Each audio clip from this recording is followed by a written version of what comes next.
Hello everyone, welcome back to my channel রিস্টিস। সবাই নিশ্চয়ই খুব ভালো আছো। আজকে তোমাদের সাথে আমি ঝিঙে আলুর একটা সহজ সুস্বাদু রেসিপি তৈরি করে দেখাবো। যারা ঝিঙে খেতে পছন্দ করেন না তারাও খেয়ে দেখবেন এই রেসিপিটি।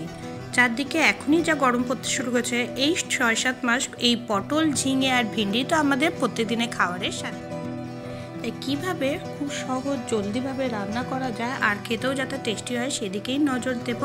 সেজন্য প্রথমে এখানে গ্যাস অন করে কড়াই বসিয়ে কড়াইটাকে হালকা গরম করে নিয়ে তার মধ্যে সর্ষের তেল দিয়ে দিলাম, সাথে দিয়ে দিলাম 1/2 চামচ পরিমাণে কালো জিরে আর একটা চেরা কাঁচা লঙ্কা। 1 মিনিট কালো জিরে কাঁচা লঙ্কা সর্ষের তেলে ভালো মতন ভেজে নিলাম। এরপর যে ঝিঙে আলুর টুকরোগুলো রেখেছিলাম কেটে আগের থেকেই, সেই আলু ঝিঙে টুকরোগুলো দিয়ে দিলাম, সাথে দিয়ে দিলাম নুন আমার স্বাদ অনুযায়ী আর দিয়ে দিলাম হলুদ গুঁড়ো। হলুদ গুঁড়ো নুনের সাথে ঝিঙে আলুগুলো ভালো মতন মিশিয়ে একদম মিডিয়াম ফ্লেমে 2 থেকে 3 নেড়ে চেড়ে নেব। ভাত, রুটি, পরোটা যে কোনোর সাথে ঝিঙে আলু এই রেসিপিটি খেতে কিন্তু দারুণ লাগে। তোমরা বাড়িতে কিন্তু অবশ্যই একবার ট্রাই করে দেখো।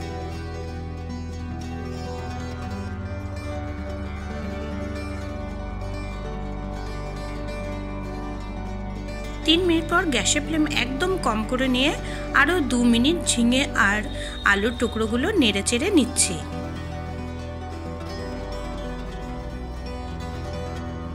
দুটো কাঁচা পাকা লঙ্কা এভাবে মাঝখান থেকে চিড়ে দিয়ে দিলাম।